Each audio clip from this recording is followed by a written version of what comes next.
नमस्कार, यही सच है में आपका स्वागत है। मैं हूं आजाद खालिद, आपका मेजबान, और लेकर हाजिर हूं यही सच है। आज की दो बड़ी खबरें हैं। पहले लोकपाल जो है नियुक्त कर दिए गए हैं। पीसी घोष हैं, रिटायर्ड जस्टिस हैं, और उनको बाकायदा राष्ट्रपति महोदय ने नियुक्ति कर दी है उनकी। और एक तरह से बड़ी खबर के तौर पर कहा जा सकता है, और यह भी कहा जा सकता है कि कार्यकाल पूरा हो गया। जिस नाम पर सरकार बनी थी वो पूरा कार्यकाल होने के बाद काम हुआ है। और यह भी कहा जा रहा है कि 7 मार्च को सुप्रीम कोर्ट ने जब सवाल किए और कई तरह से आड़े हाथों लिया, उसके बाद भी शायद ये हुआ। बहरहाल एक अच्छी खबर है। उसके अलावा अगर आप बात करें, बीजेपी के यहां मंथन चल रहा है सीटों को लेकर, उम्मीदवारों को लेकर, क्योंकि वो देखना चाहती थी कि कौन कौन लोग हैं, उसके हिसाब से वो अपने पत्ते खोलने की बात कर रही है। आज मंथन हो रहा है, कई दिग्गज पहुंचे हुए, पीएम मोदी भी वहां पर मौजूद हैं, ऐसी खबरें आ रही हैं। और अगर बात करें चुनाव की, तो चुनाव में नए नए रंग देखने को मिल रहे हैं। सुरेंद्र सिंह हैं, विधायक हैं बीजेपी के बलिया से। उन्होंने एक बड़ा अजीब सा बयान दिया। उन्होंने कहा मायावती रोजाना फेशियल कराती हैं, बाल भी रंगती हैं, और वो कैसे पीएम मोदी पर सवाल कर सकती हैं, उनके कपड़ों पर, उनके ऊपर कैसे सवाल कर सकती हैं। बड़ा अजीब सा बयान। हम बयान सुनवाना नहीं चाहते, सिर्फ हल्का सा एक चर्चा भर कर रहे हैं। उसके अलावा अगर आप बात करें, प्रियंका गांधी आज फिर यूपी में रही, वहां पर मंदिरों में भी गई, मजार पे भी गई, यानी धर्म से और शक्ति लेने की बात अगर की जाए तो उन्होंने की, भक्ति में शक्ति की बात जो है याद आ रही है। लेकिन उमा भारती को इस पर ऐतराज है कि जो बोट यात्रा हो रही है तो मुद्दा हमारा था, मुद्दा छीना जा रहा है। कई बार सुनने में आता है कि मुद्दे छीने जाते हैं। और अगर बात करें जिस तरीके से आज अलीबाबा 40 चोर भी सामने आ गए हैं, चौकीदार चोर, अलीबाबा 40 चोर, ये सुरजेवाला ने आज एक नया नारा दिया है। उसके अलावा चौकीदार को लेकर बाकायदा मंथन है। लेकिन बीजेपी को हराने के नाम पर जो लोग इकट्ठा कर्नाटक में दिखे थे, वो कहीं बिखरते नजर आ रहे हैं। बिखरते बिखरते हालात ये हो गए कि शिवपाल अपने ही भतीजे के खिलाफ चुनाव लड़ने के लिए ताल ठोक रहे हैं। कहां तो सब लोग इकट्ठे हो रहे थे, कहां परिवार, जिस परिवार के नाम से समाजवादी पार्टी बदनाम थी, अब उसमें इतनी दरार आ चुकी है कि चाचा भतीजे आमने सामने चुनाव लड़ेंगे। एक पैनल हमारे साथ जुड़ गया है, इन्हीं तमाम मुद्दों पर चर्चा करेंगे को लेकर। मैं आपका तारुफ करा दूं, अनिरुद्ध शर्मा जी हमारे साथ रहेंगे, बीजेपी की तरफ से अपनी बात रखेंगे, बहुत बहुत स्वागत है अनिरुद्ध जी। हर्ष चौधरी रहेंगे, कांग्रेस की तरफ से अपनी बात रखेंगे, बहुत बहुत स्वागत है हर्ष चौधरी आपका दिल्ली स्टूडियो में। कांग्रेस की तरफ से अपनी बात रखेंगे अब्दुल हफीज गांधी साहब हमारे साथ मौजूद हैं, समाजवादी पार्टी की तरफ से अपनी बात रखेंगे। लखनऊ से हमारे साथ सीधे जुड़े हुए, बहुत बहुत खैर मकदम है अब्दुल हफीज साहब आपका। और आरबी उपाध्याय साहब हैं, सीनियर जर्नलिस्ट है, दिल्ली स्टूडियो में हमारे साथ मौजूद हैं। और सबसे पहले अनिरुद्ध शर्मा जी, उमा भारती कह रही है तो हमारा मुद्दा ले लिया है, बोट यात्रा जो गंगा में जहां कर रही है, मुद्दा हमारा था। जब तक लालन पालन बड़े उससे हुआ है, हाईली जिसे कहना चाहिए अच्छे माहौल में, और अब मुद्दे याद आ रहे हैं, वो मुद्दा ही चुरा लिया जो हमारा मुद्दा था। क्या लग रहा है कि मुद्दे छीनने तक की नौबत आ गई अब? देखिए खालिद भाई, मुद्दा क्या, पूरी राजनीति में भ्रष्टाचार और अश्लील फैलाने का काम इस समय विपक्ष कर रहा। किस तरह से सारे मुद्दों को भुलाकर प्रधानमंत्री को चोर कहना, चौकीदार को चोर कहना, ये बात आज सारे विपक्ष के मुंह पर आ गई। चौकीदार चोर है। अरे पहले, और प्रियंका जी ने तो एक शब्द और प्रयोग किया कि चौकीदार तो अमीरों के होते हैं। उनको अध्ययन करना चाहिए कि चौकीदार मोहल्ले में भी होता है, चौकीदार गांव में भी होता है, चौकीदार सचिवालय में भी होता है, चौकीदार संसद में भी बैठता है। और मैं एक परिभाषा आपको स्पष्ट कर दूं चौकीदार की, कि पूरा देश चौकीदार चुनता है विधानसभा में एमएलए को, पूरा देश चौकीदार सुनता है सांसद को एक संसद सदस्य के नाते, ताकि वो संसदीय क्षेत्र की चिंता कर सके, जो पैसा संसद में आता है उसकी रक्षा कर सके, जनता के हितों के लिए वो पैसा यूज हो। और हमें अपने चौकीदार पर है, जिसको ये चोर कह रहे हैं, कि उस चौकीदार ने 5 वर्ष होने जा रहे हैं इस देश की संसद के जो मर्यादा है उसका पालन किया है, इस देश के जो आर्थिक संसाधन है। हर्ष चौधरी ये जो कह रहे हैं कि आपने तो बिल्कुल एक तरह से मर्यादा को ही तार तार कर दिया और एकदम से चोर कह दिया, इस पे बड़ा ऐतराज है बीजेपी को, और उसने फिर कैंपेन भी चला दिया। हालांकि अनिरुद्ध जी भूल गए, मैंने पहले जिक्र किया था सुरेंद्र सिंह का भी, उन्होंने एक महिला को जिस तरह से टिप्पणी की है वो कहीं ना कहीं सवालों के दायरे में था। लेकिन हर्ष चौधरी, क्यों आपने ऐसा किया कि चोर कह दिया, खासतौर से एक ऐसे पद को जो बड़ा गरिमामय है? देखिए, सबसे पहले तो जो बीजेपी जो अपने आप को भारतीय जनता पार्टी कहती है, भारतीय जुमला पार्टी है। इन्होंने खुद चौकीदार कह के अपने आप को शुरुआत करी। उस समय 5 साल पहले चाय वाला से लेकर पकौड़े वाला से लेकर और आज चौकीदार तक।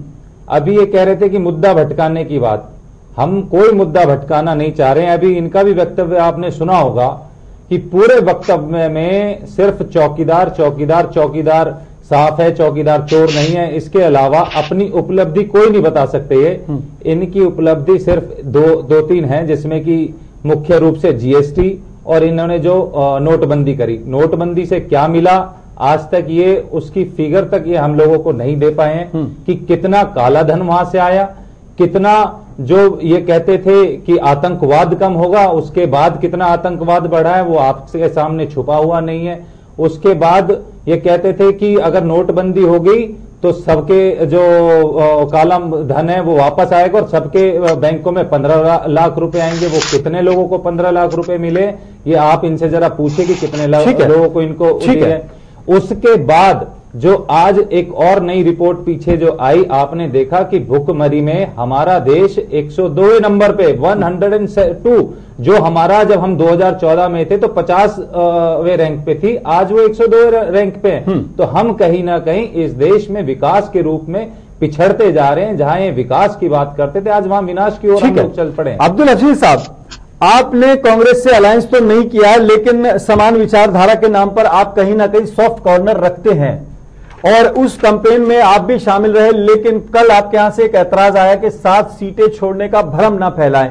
और जिस तरह से आज बीजेपी के सुरेंद्र सिंह ने ये एक बयान भी दिया है, हालांकि आपके यहां से कोई इस पर टिप्पणी नहीं आई है, लेकिन ये जो चौकीदार और ये जो कैंपेन चल रहा है पूरा ओवरऑल आपके पिटारे में ऐसा क्या है जिसको लेकर वोटर आपकी तरफ आकर्षित हो और इन तमाम तिगड़म में जिसे कहते त्रिकोणीय मुकाबला आपने बना दिया है। अगर आप सब गठबंधन करते तो शायद बीजेपी वर्सेस आमने सामने होता, लेकिन अब कांग्रेस, सपा, बसपा एक तरफ और एक तरफ बीजेपी हो गई है। कैसे आप कहते हैं कि आपको वोटर वोट करे?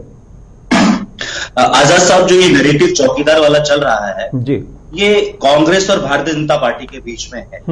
हम जिन लोगों की राजनीति करते हैं, गरीबों की, पिछड़ों की, दलितों की, वंचितों की, किसानों की, उनके यहाँ चौकीदार नहीं होते, बल्कि सरकार ने किसानों को चौकीदार बना दिया।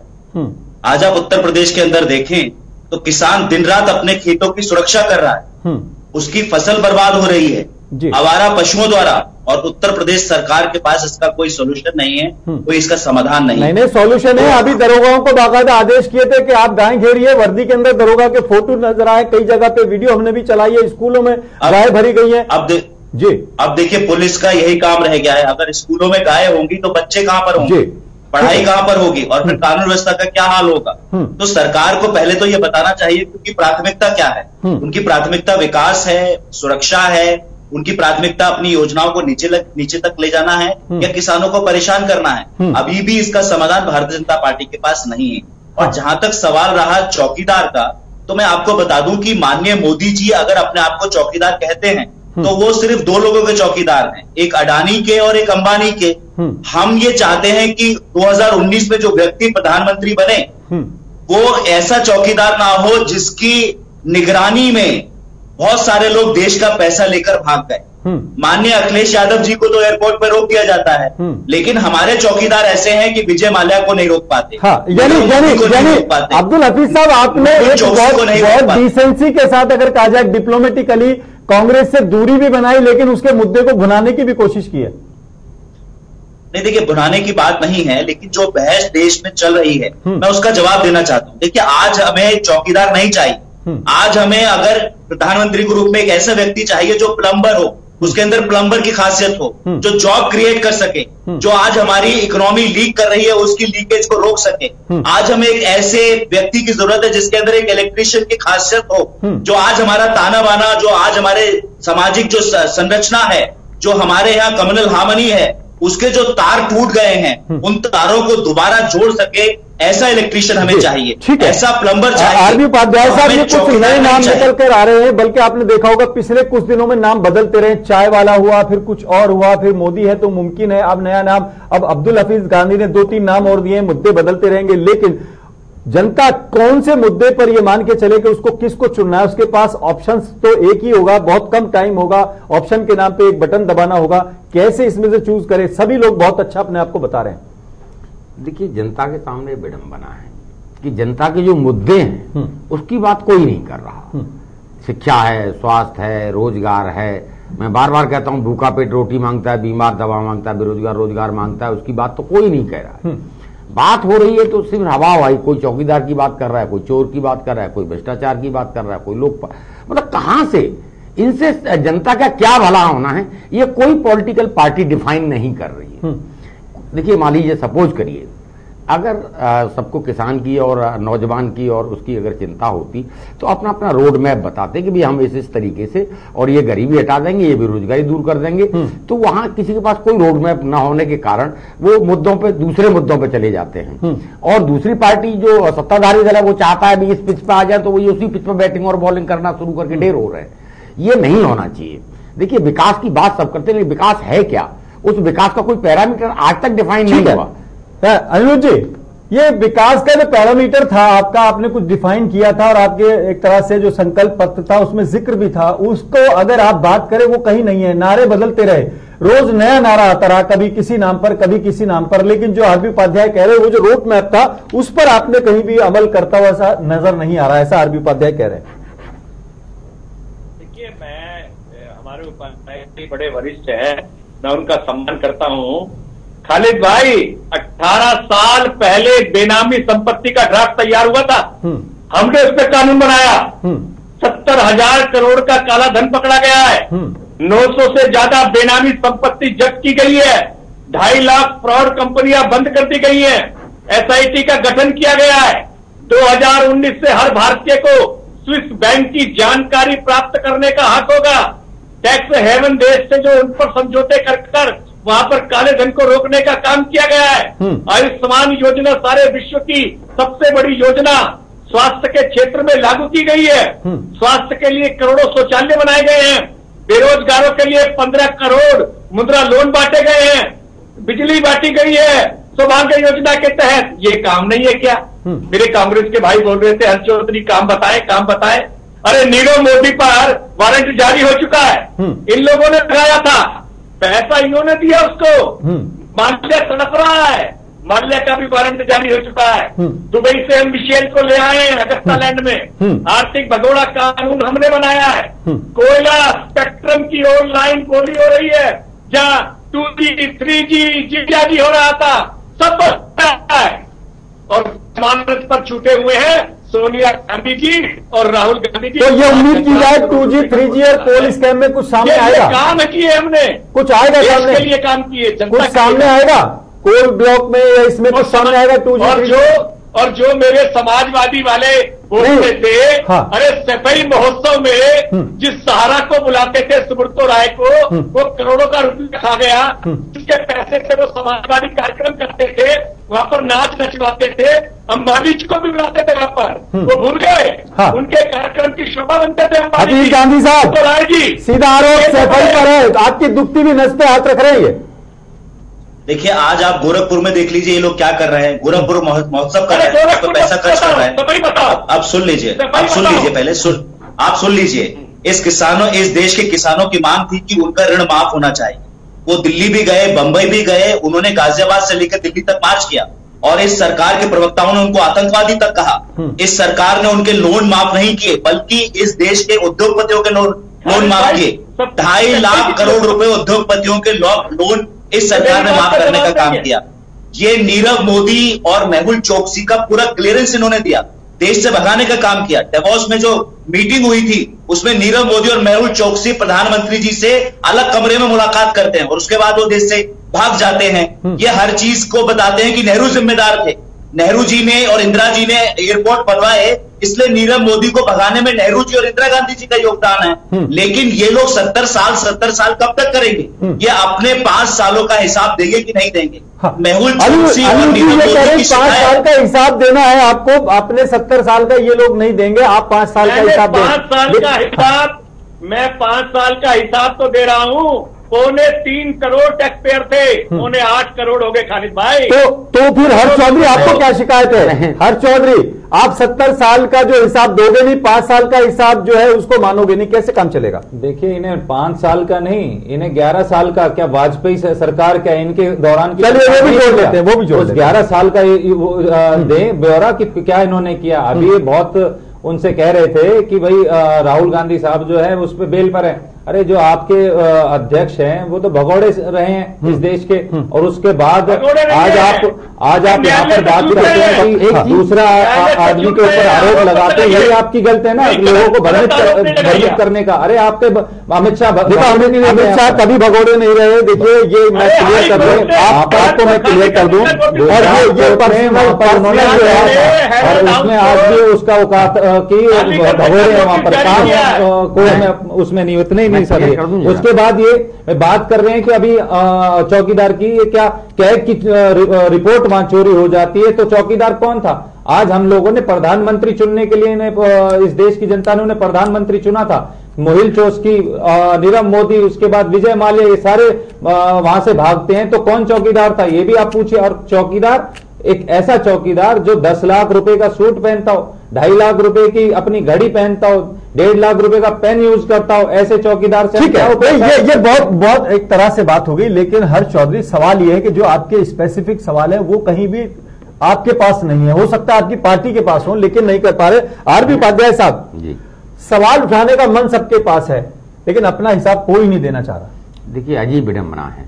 जब किसी को पूछेंगे आप, उन्होंने सैफई महोत्सव की बात की तो उन्होंने कह दिया भाई गोरखपुर महोत्सव की बात करिए। अजीब विडंबना है।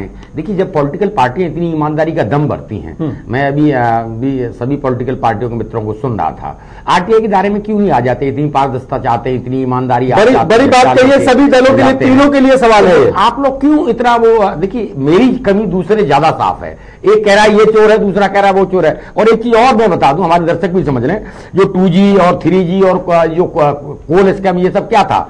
ये सिर्फ सीएजी की रिपोर्ट के आधार पर था। और देखिए, आपकी जानकारी के लिए मैं एक चीज और बता दूं, जैसे बीजेपी सत्ता में आई, अरुण जेटली जी ने सीएजी के फंक्शन में जाके कहा कि सीएजी सनसनी न फैलाए। देखिए, पैरामीटर कितनी तेजी से बदल जाते हैं कि जब आप विपक्ष में होते हैं तब आपकी भाषा कुछ और होती है, जब आप सत्ता में आ जाते हैं तो आपकी भाषा बदल जाती है। एक और उदाहरण मैं दे दूंगा, अभी पार्लियामेंट में कहा गया कभी कभी संसद को न चलने देना भी देश हित में होता है, लेकिन जब दूसरी पार्टी जब विपक्ष में आ गई और उसने संसद को रोकी तो कह रहे हैं देशद्रोही है। बिल्कुल, तो पैरामीटर कहां जाके टिकते हैं? 2 दिन नेताओं की पूंजी जिस अनुपात में बढ़ रही है, किसी भी पॉलिटिकल पार्टी का नेता हो, सुप्रीम कोर्ट कह चुका है आज तक कोई मैकेनिज्म डेवलप नहीं किया गया जिससे कि उनके ऊपर निगरानी हो और उनको कहीं सजा हो। ये बड़ा आरोप है कि विपक्ष में कुछ और होता है, सत्ता में आते हैं जो आपके ऊपर लागू होता है। और एमपी फंड पे भी क्वेश्चन उठाया। ठीक है, सभी पार्टियों को आरटीआई के दायरे में आना चाहिए कि नहीं आना चाहिए, इस दिशा में तो कभी आपने कदम नहीं उठाया। कम से कम एक सवाल तो आरबी उपाध्याय का बनता ही है। ये मुझसे प्रश्न है? जी अनिरुद्ध जी। हाँ, बिल्कुल ठीक है। देखिए, चुनाव में और राजनीतिक दलों में पारदर्शिता है, इसका काम सबसे पहले मोदी सरकार ने किया। हमने चुनावी बॉन्ड शुरू किए ताकि पारदर्शिता आए चुनावी चर्चे के अंदर। नकद में केवल 2000 रुपए का दान ही मान्य होगा। ये किसने कानून बनाया है? ये मोदी सरकार ने। फिर आरटीआई में क्या प्रॉब्लम है? आरटीआई दायरे में आ जाना चाहिए। हम उस तरह से नहीं है, हम उस प्रकार से नहीं है। पूरा हिसाब भारतीय जनता पार्टी का पारदर्शी है। ठीक है, अभी पॉलिटिकल पार्टियां ये कहती हैं, अब्दुल हफीज साहब ये कह रहे हैं कि हमने चंदे को भी पारदर्शी बनाया, सब चीजों को पारदर्शी बनाया और अपने विकास का भी इन्होंने बहुत लंबा चौड़ा चिट्ठा पेश किया है। आप सेटिस्फाई क्यों नहीं होते इनसे? देखिए आजाद साहब, हम हर तरह की पारदर्शिता के कानून के हक में हैं। हम ये भी चाहते हैं कि आरटीआई पॉलिटिकल पार्टीज पे लगे, लेकिन आप मुझे बताइए, अभी इलेक्टोरल बॉन्ड की बात करते हैं, सबसे अपारदर्शी व्यवस्था है इलेक्टोरल बॉन्ड। 95% फंड इस व्यवस्था के माध्यम से कॉर्पोरेट सेक्टर से बीजेपी को गए हैं, क्योंकि ना इसमें लेने देने वाले का पता है ना देने वाले का पता है, सिर्फ सरकार को पता है। और इसमें जो देगा वो सिर्फ जो पार्टी सत्ता में उसको देगा, वो अपोजिशन को क्यों देगा? क्योंकि उसे डर है कि सिर्फ जो पार्टी सत्ता में वो जानती है कि कहां से कहां जा रहा है। और इसलिए इलेक्टोरल बॉन्ड की व्यवस्था सबसे गैर पारदर्शी व्यवस्था है। इसका हम विरोध करते हैं। पहले जो है 7.5% की लिमिट थी कि कोई भी कॉर्पोरेट सेक्टर 7.5% अपने पिछले 2 साल की प्रॉफिट का दे सकता है। इन्होंने 7.5% की लिमिट हटा दी, अब वो कितनी भी दे सकता है। लेकिन अब्दुल हफीज साहब, एक सवाल ये उठता है कि विपक्ष के तौर पर लोकतंत्र के अंदर विपक्ष की बहुत बड़ी जिम्मेदारी होती है। आप लोग जब सत्ता में नहीं होते हो तो आप उस जिम्मेदारी से कहीं ना कहीं भागते हो, सिर्फ चुनाव के टाइम पे ये सवाल उठते हैं। नहीं, ऐसी बात नहीं है, हम हर वक्त ये उठाते हैं। और अगर समाजवादी पार्टी जमीन पे नहीं रहती है तो कौन सी पार्टी रहती है? हम वक्तन फवक्तन जनता की जो मांग है और जो डेमोक्रेसी या लोकतंत्र को मजबूत करने की चीजें हैं, जिस तरह के कानून और मजबूत कर सकते हैं, समाजवादी पार्टी हमेशा से उसके पक्ष में रही है। हम चाहते हैं कि महिलाओं का प्रतिनिधित्व हो, हम चाहते हैं युवाओं का प्रतिनिधित्व हो, हम चाहते हैं जो पॉलिटिक्स है कहीं ऐसा तो नहीं है जो आपको समय रहते हैं अगर सड़क पे उतर जाती है जो आपने बाद में उतरे हैं, तो कहीं इसका आपको तो नहीं लग रहा कि लेट हो गए?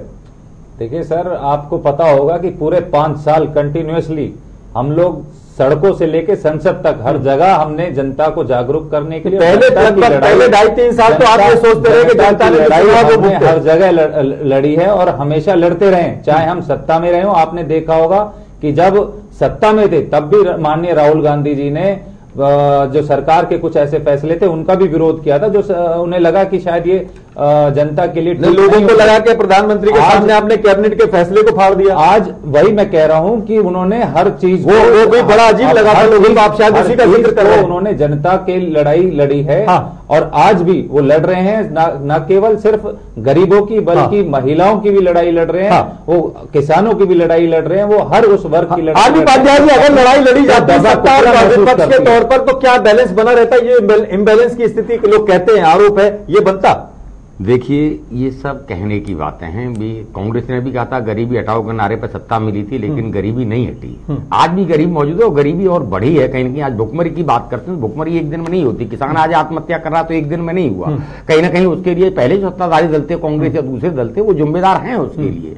उन्होंने अगर ये प्रिकॉशनरी मेजरमेंट रखे होते, और देखिए गायत्री प्रजापति सभी पॉलिटिकल पार्टियों में पैदा होते हैं, एक मैं उदाहरण देता हूं, और देखिए उसी का परिणाम है। जब इतनी ईमानदारी, इतनी पारदर्शिता है, फिर कहां से ये सब चीजें हो रही हैं? करोड़ों रुपए इलेक्शन में खर्च करते हैं, कहां से लेके आते हैं? उसका कोई हिसाब देखिए, इलेक्शन कमीशन है एक वो करता है, लेकिन आम जो मतदाता है या हमारा जो दर्शक हैं, हाँ, और जो वोटर है वो नहीं जानते। यानी सब पार्टियों में लोग मौजूद है। अनिरुद्ध जी, आपने लोकपाल के नाम पर बहुत ज्यादा, जिसे कहना चाहिए, मनमोहन सरकार को घेरा भी था, और करप्शन के नाम पर 2G और जो आपने जिक्र करा था उन नामों पर करा था। लेकिन क्या ये अब जनता उम्मीद करे कि अब तो लगभग सब चीजें खत्म ही हो गई हैं, अब तो आचार संहिता लग गई, कुछ करने को नहीं है, लेकिन क्या 2G में 3G में कुछ बोलने लायक हैं आप कोल में?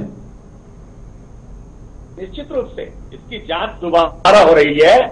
पिछली बार मतलब इस पूरे कार्यकाल में पूरे 5 साल में ये जो कितनी जीरो का घोटाला था ये नहीं बताया जा सकता, हजारों लाखों करोड़ बताए जाते हैं। क्या वो जनता को मिलने की उम्मीद?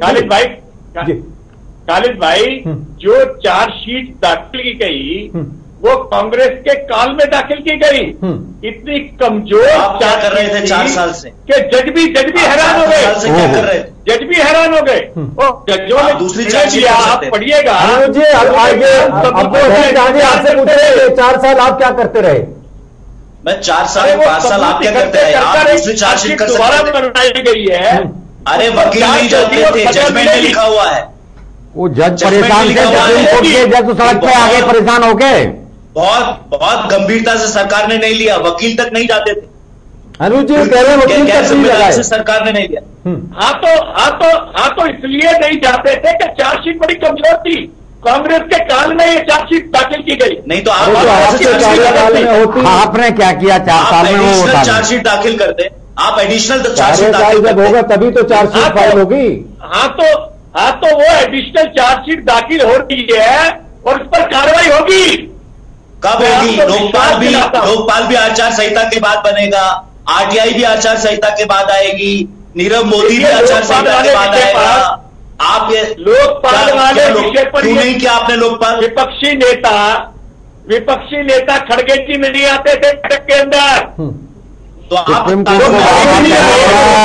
अगर हमारे आपको भरोसा था तो हम पिछले 5 साल में कानून में कांग्रेस लेके आई।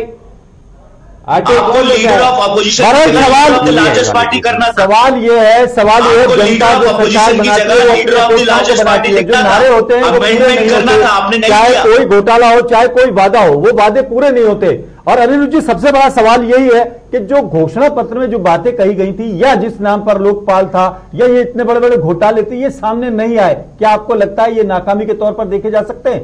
जो आपका विकास है वो अलग बात है, लेकिन क्या इनको नाकामी के तौर पर गिने जनता?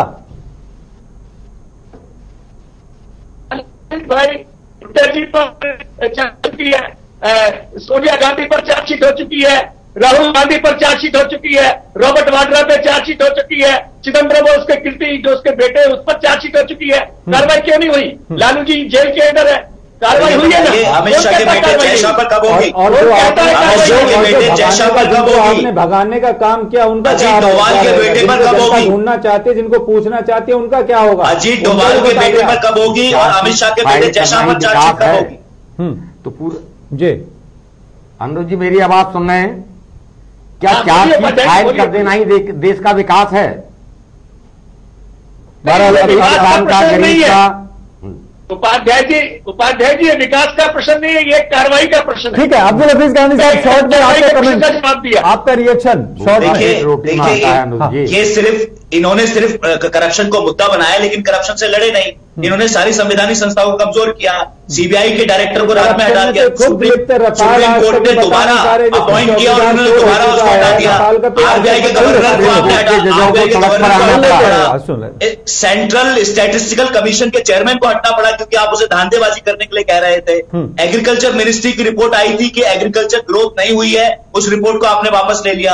आपने एनएसएसओ का डाटा जो है दबा के रखा, आपने जीडीपी का फॉर्मूला ही बदल दिया 2015 में। तो आप तो फजिंग की गवर्नमेंट है, आप फ्रॉड की गवर्नमेंट है। आपने आरटीआई के कमीशन को बर्बाद कर दिया, आपने अपॉइंटमेंट नहीं की। आयु जी बहुत शॉर्ट में लास्ट बिल्कुल देखिए, जो चुनाव पर प्रश्न चिन्ह लगाते हैं, जो सुप्रीम कोर्ट पर प्रश्न चिन्ह लगाते हैं, वो जो देश की संवैधानिक संस्थाओं पर प्रश्न लगाते हैं, वो स्वयं अपने आप में प्रश्न है खालिद भाई।